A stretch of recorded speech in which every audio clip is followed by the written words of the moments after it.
नमस्कार, आमी पियाली दत्तगुप्त। स्वामी सोमेश्वरानंद महाराजेर साधना सिद्धि और समाधि बইটির पेज नम्बर 97 থেকে आज पढ़े শোনাচ্ছি। पर्व 6। साधारण मानुष किभाবে থাকে? চেতন মনের সাহায্যে সে কাজ করে, অবচেতনের পিছনে থেকে চেতনকে প্রভাবিত করতে থাকে। অতি চেতন সেখানে আমি বোধ হিসাবে, কিন্তু সাধারণ মানুষ তার আমিকে কল্পনা করে শরীর, নাম, পেশা, পদ, ভাষা, নাগরিকত্ব ইত্যাদি দিয়ে। ফলে আমির যে কেন্দ্র সেই বোধ তার নজরে থাকে না। একে সে অনুভব করলেও ব্যাখ্যা করে নাম, পেশা, পদ ইত্যাদির সাথে জড়িয়ে। সাধনার মাধ্যমে সে প্রথম চেতন ও পরে অবচেতন স্তরকে অতিক্রম করে। এই অতিক্রমের সঙ্গে সঙ্গেই নাম, পেশা, পদ ইত্যাদির সঙ্গে জড়িয়ে যে আমি বোধ সেটা উৎসে ফিরে যেতে থাকে। বোধ হিসাবে এর অনুভব তখন করা যায়, কিন্তু সমস্যা হলো এই যে এরকম শুধু বোধরূপে আত্মপরিচয় সে অভ্যস্ত নয়। এ ধরনের নতুন অনুভূতি তাকে প্রাথমিকভাবে বিভ্রান্ত করে দেয়। সে বুঝতে পারে না শুধু এই বোধ হিসাবে সে কিভাবে সাধনা করবে, কিভাবে এগোবে। কিন্তু সাধক যদি তার সাধনা চালিয়ে যান তবে ক্রমশ বুঝতে পারবেন কি করতে হবে নতুন পরিস্থিতিতে। এতদিন তিনি নদীতে নৌকো চালিয়ে এসেছেন নিজের শক্তিতে দাঁড় বাইতে বাইতে। এখন তার দরকার নেই, শক্ত করে শুধু হাল ধরে রাখলেই চলবে। জলের স্রোতে নৌকো নিজেই এগিয়ে যাবে। সাধন পথে এটা কঠিন মনে হয়, কারণ মানুষ স্থিতাবস্থা চায়, কোন রকমে একটু সুখ পেলে সেখানেই থেকে যেতে চায়। এজন্যই সে দুঃখ পায়, কারণ জীবন সবসময় গতিশীল, প্রবাহমান। অনিশ্চিত ভবিষ্যৎকে মানুষ ভয় পায়। সাধন পথে এরই প্রতিফলন। যতই এগোবেন নতুন নতুন অনুভূতি হবে, পুরনো অনুভূতি, পুরনো জীবন পেছনে পড়ে থাকবে। এই নতুনত্বকে আবাহন জানানো, অনিশ্চিতকে ভয় না পাওয়াই অনাসক্তি, বৈরাগ্য। ভক্ত সমর্পণের মাধ্যমে ওই বৈরাগ্যকে বরণ করেন। জ্ঞানী নেতি নেতি বিচারের সাহায্যে, যোগী সহস্রার চক্রের উদ্দেশ্যে এগিয়ে গিয়ে, আর কর্মযোগী অন্যের কল্যাণের জন্য কাজ করে এগোন। এই বৈরাগ্য, এই অনাসক্তি তাদের সামনে নতুন জগৎকে খুলে দেয়। শ্রীরামকৃষ্ণ যেমন বলতেন, কাঁচা আমিকে ত্যাগ করে পাকা আমিকে ধরা। চেতন অবচেতন স্তরে যে আমি চেতনা থাকে তাকে ত্যাগ বা অতিক্রম করে বোধরূপে নিজের আমিকে চেনা, এটাই সাধককে এগিয়ে দেয় সাধন পথে। আর ধ্যানে বসেই যদি সাধক তার এই বোধে চলে যেতে পারেন, জাগতিক কাজের মধ্যে ফাঁকে ফাঁকেই বোধরূপে আমিতে স্থিত হতে পারেন, তবে বলা যায় যে তিনি অতিচেতনের সিংহদ্বারে এসে গেছেন। চেতন, অবচেতন, অতিচেতনের স্তরগুলিকে বোঝানো যায় রূপকের মাধ্যমে, উপমা দিয়ে। টর্চের মধ্যে যে ছোট বাল্ব, তা দিয়ে যে আলো বেরিয়ে আসছে সেটা যেন অতিচেতন। ওই আলো পড়ছে লেন্সের ওপর, বাল্ব থেকে লেন্স, এটা অবচেতন স্তর বা ক্ষেত্র। লেন্স লাল রঙের হলে টর্চ থেকে লাল আলো পাবেন আপনি, লেন্স নীল হলে নীল আলো। মূল আলো সাদা, টর্চের ছোট বাল্ব, কিন্তু লেন্সের রং অনুযায়ী রঙিন আলো বেরিয়ে আসবে। আর ওই যে আলো বেরিয়ে আসছে পুরো টর্চ থেকে, সেটা যেন চেতন। রাস্তা বা আশেপাশের গাছবাড়ি, মানুষ আলোকিত হয় ওই বেরিয়ে আসা আলো দিয়ে। লেন্সের রং অনুযায়ী বেরিয়ে আসা আলো লাল, নীল, হলুদ হবে, এবং গাছবাড়ি ইত্যাদিও আপনি দেখতে পাবেন ওই বিশেষ রঙের আলোয়। টর্চের ছোট বাল্ব থেকে আলো, অতিচেতন স্তর, এটাই উৎস, যার জন্য আপনি গাছ, বাড়ি, মানুষ দেখতে পান। লেন্সের রং অনুযায়ী যে রঙিন আলো, অবচেতন স্তর। কাচের রং অর্থাৎ মনের ভেতরের সংস্কার। ওই সংস্কারগুলোই মনকে বিশেষ বিশেষ তরঙ্গে প্রবাহিত করে। টর্চ থেকে যে আলো বেরিয়ে আসছে চেতন স্তর, এটির সাহায্যেই আপনি নিচ্ছেন প্রধান কোনো কিছু দেখার জন্য। এবার আসুন সাধনার বিষয়। সাধন পথে আপনি মনের চেতন স্তর দিয়ে শুরু করছেন, টর্চ থেকে বেরিয়ে আসা আলোর মতো। একে ধরে পেছনে বা গভীরে গেলে বাইরের দৃশ্য থেকে মন উঠিয়ে নিয়ে আলোর উৎস খুঁজলে দেখতে পাবেন টর্চের লেন্সকে। বুঝতে পারবেন রাস্তার, গাছ, বাড়ি, মানুষকে কেন রঙিন দেখাচ্ছে। লেন্স থেকে আরো পেছনে গেলে দেখতে পাবেন ছোট বাল্ব, বুঝতে পারবেন মূল আলো সাদা। রঙিন আলো থেকে এটা যে আলাদা চরিত্রে স্পষ্টই দেখতে পাবেন। সাধন পথে এমনই হচ্ছে। জগৎকে আপনি দেখছেন আপনার মনের গভীরে সংস্কারের মাধ্যমে, বাইরের গাছ বাড়ি মানুষ থেকে। রঙিন আলো থেকে সরে এসে রঙিন লেন্সকে দেখলেন, নিজের সংস্কারগুলিকে বুঝতে পারলেন দর্শন অনুভূতির মাধ্যমে। এরপর এই অবচেতন থেকে আরো গভীরে ঢুকলে পৌঁছে যাবেন অতিচেতনে। এখানে কোনো রং নেই, আপনি চলে এলেন মনের উৎসে। পর্ব 7। অতিচেতনে এসে সাধকের মন এগিয়ে যেতে পারে বৈরাগ্যের ফলে। বৈরাগ্য অর্থাৎ অতীত অভিজ্ঞতা অনুভূতির প্রতি বিরাগ। সাধনা শুরু করার সময় চেতন স্তরে তারই একটা লক্ষ্য ছিল, মনকে শান্ত করা। দৈনন্দিন জীবনে শান্ত মনের কিছুটা আভাস তিনি পেয়েছেন, ফলে সাধনায় প্রথম স্তরের লক্ষ্যটা তার কাছে বিমূর্ত নয়, বরং স্পষ্ট। অবচেতনে এসে লক্ষ্যটা কিছুটা বিমূর্ত হলেও অস্পষ্ট নয়। এই স্তরের মধ্যে দিয়ে যেতে যেতে মনের সুপ্ত সংস্কারের মধ্যে দিয়ে তাকে যেতে হবে। তিনি জানেন, বই পড়ে বা অন্যের কাছে তিনি শুনেছেন যে এই যাত্রায় তিনি নানান সূক্ষ্ম শক্তির অনুভব করবেন। অতএব লক্ষ্য তো স্পষ্টতা কিছুটা আছে, মোটামুটি এক ধরনের সাধকের থাকে। কিন্তু অতিচেতনে ঘটে এক গুণগত পরিবর্তন। এখানে লক্ষ্যটা বিমূর্ত। শাস্ত্রে বা অন্যের কাছে শুনে কিছুটা ধারণা তার হলেও সেটা বৌদ্ধিক। এ বিষয়ে তার অনুভূতি অভিজ্ঞতা নেই। নৌকার হাল তিনি ধরে রেখেছেন, চলছেন নদীর ঢেউয়ে ঢেউয়ে, কিন্তু কোথায় তা জানেন না। লক্ষ্যটা বিমূর্ত। চেতন ও অবচেতন স্তরে যাত্রা ও অতিচেতনে এগিয়ে যাওয়ার মধ্যে এই পার্থক্য রয়েছে। চেতন স্তরে লক্ষ্যটা অনেক স্পষ্ট, অবচেতনে অতটা স্পষ্ট নয়, তবে পুরোপুরি বিমূর্তও নয়। অতিচেতনে একেবারেই বিমূর্ত, তবে অনুভূতিযোগ্য। অতিচেতনের যাত্রা হলো এক মুহূর্ত থেকে দ্বিতীয় মুহূর্তে এগিয়ে যাওয়া। এই যাওয়াটা সাধক নিজে করছেন না, তিনি এক মুহূর্তে স্থিত হয়ে আছেন, দ্বিতীয় মুহূর্তে নিজে নিজেই আসছে। প্রতিটি মুহূর্তই যেন জীবন্ত প্রাণ প্রাচুর্যে ভরপুর। প্রথম মুহূর্তের পূর্ণতা, দ্বিতীয় মুহূর্তের আগমন। এখানে স্থান ও কাল দুই স্তব্ধ। অতিচেতনে আপনার গতি আছে, যাত্রা আছে, কিন্তু আগে থেকে স্থির করা কোনো লক্ষ্য নেই। এক এক করে মুহূর্ত আসছে, প্রতিটি মুহূর্তই যেন সমরূপ অথচ নতুন। এখানেই সাধক লক্ষ্য করেন বিরোধাভাস বা প্যারাডক্স। তিনি স্থিত অথচ গতিশীল। প্রতিটি ক্ষণই যেন এক, অথচ নতুনত্বে ভরপুর। সাধক এখানে সময়ের ঊর্ধ্বে, অথচ বর্তমানে স্থিত। অতীত লুপ্ত, শুধুই বর্তমান, ভবিষ্যৎ নেই। কিন্তু বর্তমানের স্পন্দনই নিয়ে আসছে পরবর্তী ক্ষণ। চেতনা বর্তমানে স্থিত, স্থির অথচ স্পন্দনের আভাস। এই অনুভূতি যে জাগতিক নয় তা বোঝা যায়, কিন্তু পূর্বকথিত আধ্যাত্মিকতার স্পর্শও নেই। অবচেতন স্তরে যেরকম দিব্য চেতনার ঝলক দেখা দিত, অতিচেতনে সাধক তা দেখেন না। কেমন অনুভূতি এটা? এখানে মৃত্যুর শূন্যতা নেই, জন্মের আনন্দও নেই। আনন্দ নেই, আবার বিষাদও নেই, উদাসীনতাও নয়। সাধারণ মানুষ জীবনে সুনির্দিষ্ট লক্ষ্য চায়, যাত্রাপথের ম্যাপ চায়, কর্মসূচি চায়। চেতন অবচেতনে এসবই থাকে, কখনো কম, কখনো বেশি। কিন্তু অতিচেতনে এসব পান না সাধক। এখানে স্থিতি, গতি, বিশ্রামী, পরিশ্রম আর যাত্রাপথ বলে কিছু নেই। জাগতিক জীবনে এই অনুভূতি গড়ে তোলে নতুন জীবন। সাধারণ মানুষ ছোটবেলায় পড়াশোনা করে বিশেষ এক লক্ষ্য নিয়ে, জীবনে একের পর এক লক্ষ্য নিয়ে সে চলে। মাধ্যমিকে 92% মার্কস, ইঞ্জিনিয়ারিং বা ডাক্তারি পড়া, চাকরি নেওয়া, উপার্জন করা, বিয়ে, সন্তানকে মানুষ করা, বাড়ি গাড়ি করা ইত্যাদি। এভাবে সে সুস্থিত হতে চায়, নিরাপত্তা চায়, আনন্দ চায়। সমাজে গড়ে দেওয়া রোডম্যাপ অনুসরণ করে এবং জীবনের স্থিতাবস্থা বজায় রাখাকেই নিরাপত্তা মনে করে। কিন্তু শেষ বিচারে এত অতীতের পুনরাবর্তন, বাবা কাকাকে অনুকরণ, গতানুগতিকতার রোমন্থন, এভাবেই একঘেয়ে হয়ে ওঠে জীবন। নানান কাজ, লক্ষ্য, চেষ্টার মধ্যে দিয়ে আনন্দকেই সে পেতে চাইছে বারবার, অথচ গতানুগতিকতার জালে জড়িয়ে পড়ে সে। কিন্তু ধ্যানের গভীরে অতিচেতনের অনুভূতি তাকে দেয় নতুন জীবন।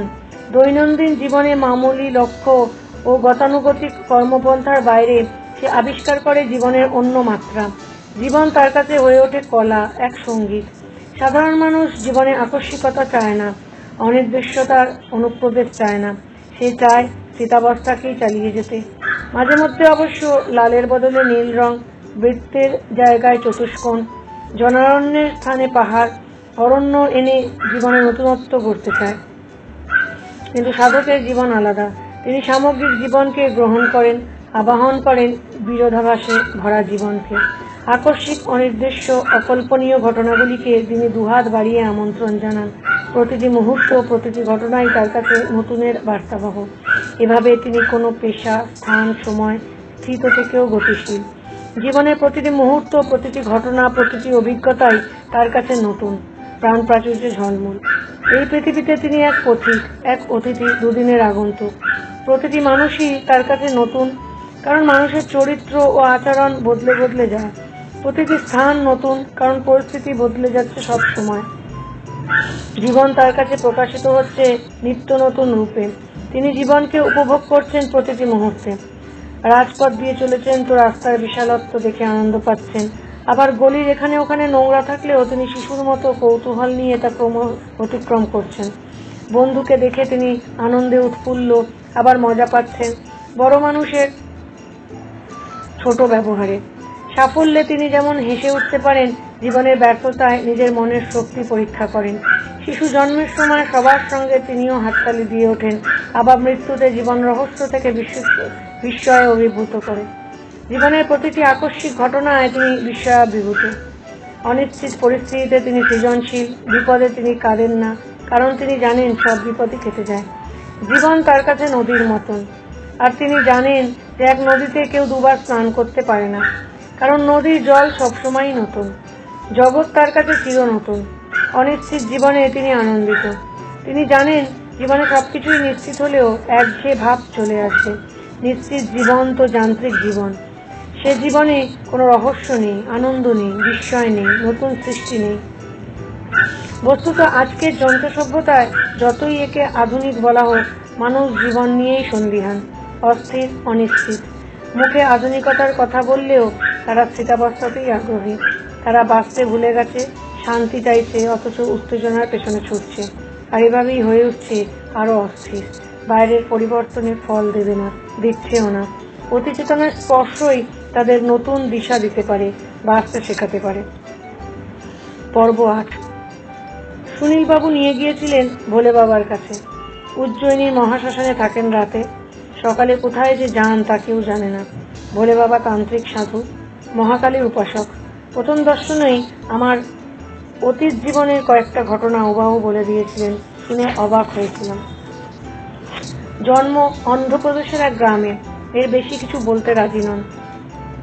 কথার মধ্যে তিনি ইংরেজি শব্দ ব্যবহার করেছিলেন। বুঝলাম যে শিক্ষিত মানুষ। তখন সন্ধ্যা হয়ে এসেছে। দূরে একটা চিতা জ্বলছে। 2-3টে কুকুর এদিক ওদিক ঘুরছে। আকাশে কয়েকটি তারা। ভোলে বাবা চুপচাপ বসে আছেন। সহজে কোনো প্রশ্নের উত্তর দিতে চান না। প্রায়ই বলে ওঠেন, আমি কি জানি। আবার কখনো নিজেই বলেন প্রশ্ন না করলেও। এরকম হঠাৎই একবার বলে উঠলেন, জীবনে পরিপূর্ণভাবে বেঁচে থাকতে হলে মৃত্যুকে ভালোবাসতে হয়। শ্মশানই সবচেয়ে বড় বিশ্ববিদ্যালয়। ওই যে চিতা জ্বলছে, কল্পনা করো ওই চিতায় তুমি শুয়ে আছো। ধ্যান করো ওই চিন্তায়। ভোলে বাবা বলেছিলেন, মদ, মাংস, মৎস্য, মুদ্র, মৈথুন এই হলো তান্ত্রিক পঞ্চমকার। মদ মানে অহংকার। মদ খাওয়ার অর্থ অহংকারকে হজম করে শেষ করে দাও। মাংস হলো জীব, মানে বাক সংযম। সুষুম্নার দুপাশে ইরা ও পিঙ্গল যেন দুটি নদী। ওই নদীতে আছে মৎস্য বা মাছ, অর্থাৎ শ্বাস প্রশ্বাস মিলিয়ে দাও সুষুম্নায়। মুদ্রা মানে ধাতু। দামি জিনিস ব্যবহার না করে সাধারণ জিনিসেই খুশি থাকো। আর মৈথুন মানে নারী পুরুষের মিলন, অর্থাৎ নিজেকে নারী বা পুরুষ না ভেবে দেহাত্মী আত্মা বলে মনে করো। এ তো বাবা আপনি নতুন ব্যাখ্যা দিলেন। সুনীল বাবুর জিজ্ঞাসা। ভোলে বাবা আকাশের দিকে তাকিয়ে রইলেন কিছুক্ষণ। মিনিট 2-3 চুপচাপ। এবার পা ফিরিয়ে বসলেন। সুনীল বাবুর দিকে তাকিয়ে বললেন, সবই তো দেখার ব্যাপার। একটা জিনিসকে তুমি কিভাবে ব্যবহার করবে সেটা নির্ভর করে তোমার দেখার উপর। আর কিভাবে দেখবে তা তোমার মানসিকতার উপর নির্ভর করে, সংস্কারের উপর। জগৎটাই তো এক সিনেমা। যদি মনে করো এটা আছে তবে আছে, নেই মনে করলে নেই। আমি প্রশ্ন করি, বাবা আপনার কাছে জগৎ আছে কি নেই? আবার চুপ করে গেলেন তিনি। কিছুক্ষণ পরে চিতার দিকে আঙুল দেখিয়ে বললেন, আগুনের স্ফুলিঙ্গগুলি এক এক করে উঠছে আর মিলিয়ে যাচ্ছে। আগুন কোথায়? এর উত্তর আমারও জানা নেই, তাই নির্বাক হয়ে বসে থাকি। একটা কুকুর এসে পাশে বসলো। ভোলে বাবা তার দিকে কিছুক্ষণ তাকিয়ে রইলেন। কুকুরটাও এক দৃষ্টে তাকে দেখছে। কিছুক্ষণ পরে তিনি নিঃশব্দে মাথা নাড়লেন। কুকুর দূরে চলে গেল। সুনীল বাবুকে প্রশ্ন করলেন, বাবা ওকে কি বললেন? কি কথা হলো কুকুরের সঙ্গে? ভোলে বাবা হাসলেন, আকাশের দিকে তাকিয়ে রইলেন অনেকক্ষণ, তারপর উঠে হাঁটতে লাগলেন। আমরাও তার পেছন পেছন চললাম। একটা চিতার কাছে এসে বসলেন তিনি। আগুন জ্বলছে। মৃতের আত্মীয়রা কিছুটা দূরে বসে আছে, শুধু একজন চিতার কাছে দাঁড়িয়ে। মাঝে মাঝে একটা লম্বা বাঁশ দিয়ে কাঠগুলিকে ঠেলে দিচ্ছে। ভোলে বাবা এক দৃষ্টে তাকিয়ে আছেন চিতার দিকে। মিনিট 15-20 বাদে উঠে আবার চলতে লাগলেন। আমরাও তার পেছনে। শ্মশানের এক প্রান্তে এসে বসলেন। কিছুক্ষণ পর সুনীল বাবুর দিকে তাকিয়ে বলে উঠলেন, শুধু কুকুর কেন, সবার সঙ্গেই কথা বলা যায়। চেষ্টা করেছো কখনো? ওই যে আকাশ, হাজার হাজার তারা, অন্ধকার, এদের সঙ্গে কখনো কথা বলেছো? নদীর সঙ্গে, গাছের সঙ্গে, ওই চিতার সঙ্গে? চেষ্টা করে দেখো, ওরাও তোমার সঙ্গে কথা বলবে, তোমার প্রশ্নের উত্তর দেবে। বাবা, আমরা সাধারণ মানুষ। সুনীল বাবুর উত্তর, সাধারণ মানুষ হওয়া বড় কঠিন বেটা। অসাধারণ হতে গিয়েই তো বেশিরভাগ লোক কৃত্রিম হয়ে পড়ে। এই যে সাধারণ সাধন ভজন, উপবাস, জপ তপ, ধ্যান, সমাধি, এসবের উদ্দেশ্য কি? সাধারণ মানুষ হওয়া, শিশুর মতন সাধারণ হওয়া। বাবা বলে যেতে থাকেন, যীশু খ্রিস্ট আর রামকৃষ্ণ পরমহংসের মতো সাধারণ মানুষ কোথায় পাবে? বাবা, আপনি শিষ্য করেন না কেন? গুরু ছাড়া আমাদের মতো লোকের উপায় কি? সুনীল বাবু জিজ্ঞাসা করেন। শুনে ভোলে বাবা হাসেন। কিছুক্ষণ তাকিয়ে থাকেন প্রশ্নকর্তার দিকে, পরে বলেন, গুরু তো তোমার সঙ্গেই আছে বেটা। আদ্যাশক্তি মহামায়া তোমাকে চিন্তা করার জন্য মাথা, কাজ করার জন্য হাত যেমন দিয়েছেন, তেমনি হৃদয়ের মধ্যে বিবেক বলে একটি বস্তুও দিয়েছেন। যখনই সমস্যায় পড়বে ওই বিবেককে জিজ্ঞাসা করো, শিশুর মতো সরলভাবে জিজ্ঞাসা করো। বিবেকই তোমার পথের সন্ধান দেবে, কি করা উচিত তা বলে দেবে। গুরু তোমার হৃদয়ে লুকিয়ে আছেন, তার সঙ্গে কথা বলো। বাবা, এটা বড়ই কঠিন। এটাই তো সাধনা। রোজ কিছুটা সময় দাও বিবেকের সঙ্গে কথা বলার জন্যে। নিজের অতীতকে দেখো আর বিবেককে প্রশ্ন করো, আমার কি করা উচিত ছিল? অনেকক্ষণ ধরে তিনজনেই চুপচাপ বসে আছি। জিজ্ঞাসা করলাম, বাবা, আপনি তো বহু বছর ধরে শ্মশানে বসে সাধনা করছেন। অশরীরী সত্তা সম্বন্ধে কিছু বলুন না, আপনার কাছে শুনতে ইচ্ছা করছে। বলে বাবা আকাশের দিকে তাকিয়ে রইলেন অনেকক্ষণ, আমার দিকে তাকিয়ে হাসলেন। পরে বললেন, অশরীরী বলে তো কিছু নেই। শরীর ছাড়া প্রাণের প্রকাশ দেখা যায় না, তবে শরীরের বিভিন্ন রূপ আছে, স্থূল ও সূক্ষ্ম, সূক্ষ্মতর। বাতাসে অনেক জীবাণু ভেসে বেড়াচ্ছে, যাদের আমরা দেখতে পাই না, অথচ এদেরও সমাজ আছে, বংশবৃদ্ধি আছে, জন্ম মৃত্যু আছে। জীবন প্রকাশের বিভিন্ন মাত্রা আছে, নানান স্তর আছে। এই এক স্তর ভূত প্রেত, অন্য স্তর দেব দেবী, এরকম অসংখ্য স্তর আছে। আপনার অভিজ্ঞতার কথা শুনতে ইচ্ছা করছে। আপনি দেখেছেন ওই স্তরগুলিকে? শুধু আমি কেন, যে কেউই দেখতে পারে। ভোলে বাবা বললেন, মানুষের মধ্যে যে শক্তি রয়েছে তার বিকাশ যতই ঘটে, মানুষ ততই নতুন নতুন অভিজ্ঞতার মধ্যে দিয়ে যায়।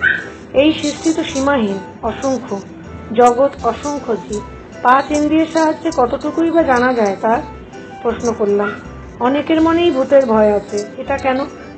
এমন কি করা যায় ভূতে বিশ্বাস করে না? এমনকি যারা ভূতে বিশ্বাস করে না তাদের মধ্যেও অধিকাংশ লোকই ভূতকে ভয় পায়। বাবা আবার হাসলেন, বললেন, ভূতকে ভয় করার কি আছে? ওরা মানুষের চেয়ে কম বিপজ্জনক। তাছাড়া তোমরা যেমন ভূতকে দেখতে পাও না, ওরাও তেমনি তোমাদের দেখতে পায় না। কখনো কখনো কোনো মানুষের আর ভূতের মানসিক তরঙ্গ একই স্তরে এসে যায় কোনো কারণবশত, তখনই একে অন্যকে অনুভব করে। সুনীল বাবু জিজ্ঞাসা করলেন, বাবা, ব্ল্যাক ম্যাজিক সম্বন্ধে আপনার কি মত? ব্ল্যাক ম্যাজিক বলে কিছু নেই, তবে মনের বিশেষ বিশেষ শক্তি আছে। তুমি যখন তীব্রভাবে কামনা করো সেটা ঘটে যায়। এটা নিশ্চয়ই লক্ষ্য করেছো। টুকটাক যাকে বলো তা ওই রকমই ব্যাপার। মানুষের মনের শক্তি যে অসীম, একথা ধর্ম যেভাবে দেখতে পেরেছে অন্য কোথাও তা দেখা যায় না। তন্ত্র আর যোগ এ নিয়ে অনেক পরীক্ষা নিরীক্ষা করেছে, যার কথা পৃথিবী এখনো জানে না। ভোলে বাবার বৈশিষ্ট্য, সারাদিন তিনি কোথায় থাকেন তা কেউ জানে না। অনেক চেষ্টা করে জানা যায়নি। সন্ধ্যাবেলা তিনি চলে আসেন শ্মশানে, সারা রাত কাটিয়ে সূর্য ওঠার আগেই সেখান থেকে চলে যান। এক জায়গায় 5-6 মাস কাটিয়ে অনেক দূরের পথে হাঁটা দেন। নমস্কার, আজ এই পর্যন্তই। আবার পরের দিন। ভালো থাকবেন, সুস্থ থাকবেন।